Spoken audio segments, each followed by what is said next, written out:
పచ్చని పొలాలతో బంగారు సూర్యాస్తమయంలో చుట్టుముట్టిన ఒక ప్రశాంతమైన చిన్న గ్రామంలో పృథ్విక్ అనే దయగల బాలుడు నివసించేవాడు.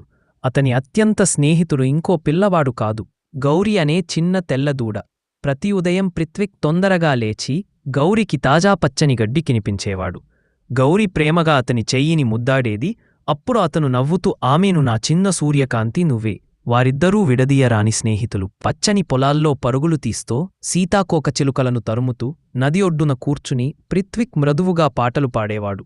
ఒక సాయంత్రం నల్లని మేఘాలు గుమికూడాయి. గట్టిగా వర్షం కురవడం ప్రారంభమైంది. గాలి గర్జిత్తూ వీచింది.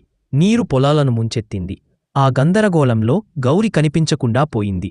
భయపడ్డప్పటికీ ధైర్యంగా పృథ్విక్ తుఫానులోకి పరిగెత్తాడు. గౌరీ, గౌరీ అని అరిచాడు. అప్పుడు అతనికి దూరంలో ఒక మృదువైన గంట శబ్దం వినిపించింది. మట్టి నీటిలో నడుస్తూ పృథ్విక్ ఒక చెట్టు క్రింద వణుకుతున్న గౌరిని కనుగొన్నాడు. ఒక్క క్షణం కూడా ఆలోచించకుండా ఆమె మెడను కౌగిలించుకుని వర్షం మధ్యగా జాగ్రత్త